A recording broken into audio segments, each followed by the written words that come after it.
Hello friends, तेजस competition platform पर आप सभी का स्वागत है। शिक्षक भर्ती प्रतियोगी परीक्षाओं में अक्सर जो प्रश्न है वो शिक्षण विधियों से पूछा जाता है और टीचिंग मेथड्स की सीरीज जो है वो हम कंटिन्यूस करेंगे और उसी में आज का हमारा वीडियो जो है वो प्रायोजना विधि पर बेस्ड है, यानी कि प्रोजेक्ट मेथड के बारे में आज हम जानेंगे। प्रोजेक्ट मेथड किसने दिया, क्या है, इसके क्या क्या स्टेप्स हैं, इसके क्या क्या मेरिट्स हैं, इसके क्या डीमेरिट्स हैं। तो आइए शुरुआत करते हैं हमारे आज के वीडियो की। प्रायोजना विधि जो है इसका उद्भव अमेरिका से माना जाता है। इसके वास्तविक प्रणेता था जॉन डेवी थे, लेकिन उन्हीं के स्टूडेंट हैं जो W.H. किलपैट्रिक है, उन्हें इसका प्रणेता भी माना जाता है। ये क्या कहता है प्रायोजना विधि के बारे में, वो हम देखते हैं कि इसमें जो सबसे महत्वपूर्ण बात है वो है अनुभव, यानी कि इस विधि में बालक अपने अनुभव के आधार पर सीखते हैं। बालक सेल्फ एक्सपीरियंस से सीखेगा। बच्चे को स्वतंत्र विचार करने की स्वतंत्रता होती है, उसे कार्य करने की आज़ादी होती है और स्टूडेंट के वास्तविक जीवन से संबंधित समस्याओं का हल इसमें निकाला जाता है। कुछ चुने हुए कार्य उस बच्चे को दिए जाते हैं, उस स्टूडेंट को टीचर के द्वारा दिए जाते हैं और सामाजिक वातावरण में रहते हुए वो उन कार्य को पूर्ण करता है। ये क्या होते हैं, कैसे होते हैं? जैसे किसी टीचर ने किसी बच्चे को रोल प्ले करने के लिए दिया है, तो वो इंडिविजुअल भी हो सकता है या फिर वो अलग अलग ग्रुप बना करके भी हो सकता है, या फिर वो किसी और तरीके से कविता पाठ वगैरह है, तो उसमें भी इस विधि को हम समझ सकते हैं। प्रायोजना विधि के कुछ स्टेप्स होते हैं, मेनली 6 स्टेप्स डिवाइड किए हैं। पहला है कार्यक्रम, यानी कि टीचर जो है वो किसी भी निश्चित समस्या का चयन करेगा, कार्यक्रम बनाएगा। यानी कि एक टीचर जो है वो पहले डिसाइड करेगा कि उसे किस तरह की उसे रोल प्ले करवाना है बच्चों से, या फिर उसे कविता पाठ वगैरह इस तरह के कोई, या फिर निबंध पाठ वगैरह ऐसा कोई इंडिविजुअल या फिर ग्रुप का कार्य उसे देना है। तो पहले वो कार्यक्रम बनाएगा। उसके बाद है परिस्थिति का निर्माण करना। शिक्षक विद्यार्थी के सामने ऐसी कंडीशंस उत्पन्न करता है जिसका हल विद्यार्थी खुद ढूंढता है।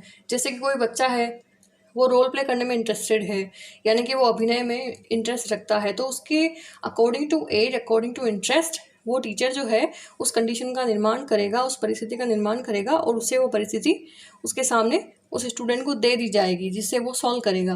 नेक्स्ट है क्रियान्वयन। प्रत्येक विद्यार्थी अपना अपना काम करेगा और यहाँ टीचर जो है वो एक मार्गदर्शक के रूप में बना रहता है, यानी कि स्टूडेंट को सबसे पहले टीचर जो है वो प्लानिंग करेगा कि उसे क्या करवाना है बच्चों से। उसके बाद वो कंडीशंस पैदा करेगा कि उसे रोल प्ले करवाना है या फिर उसे निबंध या वाद विवाद प्रतियोगिता है या इस तरह का कुछ, और उसके बाद वो उसका क्रियान्वयन करेगा। 4th स्टेप है प्रायोजना के उद्देश्य।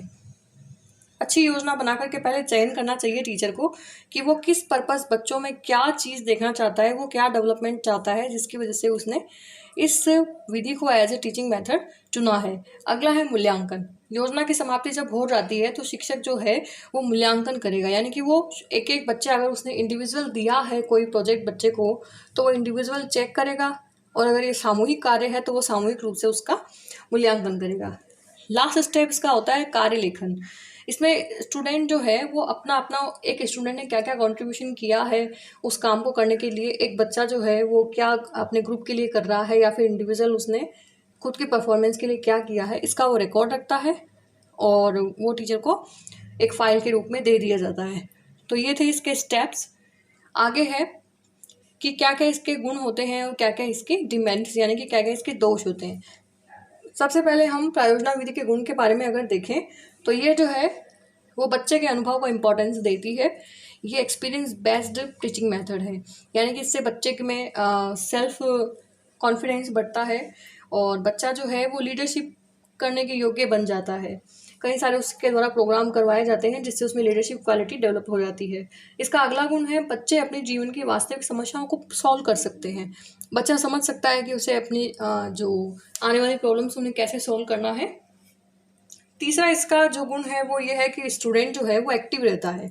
मोस्टली क्लास में ये होता है कि टीचर आता है, लेक्चर देता है, बच्चा बोर्ड पे देखता है, वो कभी फिजिकली क्लास में प्रेजेंट है बट मेंटली वो प्रेजेंट हो ज़रूरी नहीं है।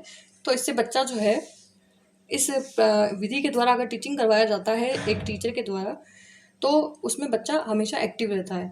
इसके बाद इसके कुछ दोष भी हैं, जैसे कि सिलेबस टाइमली पूरा नहीं होता, क्योंकि हर एक टॉपिक को रोल प्ले करके, हर एक टॉपिक को कहानी निबंध के रूप में पढ़ाया जाना पॉसिबल नहीं है। तो सिलेबस जो है वो टाइम पर नहीं होगा और हर स्कूल इतना डेवलप नहीं होता है कि वो ऐसी कंडीशंस, इसके लिए लेबोरेटरी चाहिए होती है या फिर इसके लिए जो कंडीशंस चाहिए वो हर विद्यालय में मिल सके, ये आवश्यक नहीं है। इसके बाद इसका अगला दोष है कि इसमें टाइम ज़्यादा लगता है और पैसा भी ज़्यादा लगता है। काफ़ी सारी आर्टिफिशियली इसमें कंडीशंस बनानी पड़ती हैं, बच्चे को रिकॉर्ड मेंटेन करना पड़ता है, तो ये इसका एक दोष है। अगला इसका दोष है कि इसमें दक्ष टीचर का होना अनिवार्य है, यानी कि जो परफेक्ट जो प्रोफेशनल टीचर है वही इसे करवा सकता है, नहीं तो डिसिप्लिन नहीं रहेगा क्लास में और बच्चे जो है वो अनुशासनहीनता करने लगेंगे। तो ये जो है वो प्रायोजना विधि है। अगले आने वाले वीडियोस के लिए सब्सक्राइब करें तेजस कंपटीशन प्लेटफॉर्म। Thank you.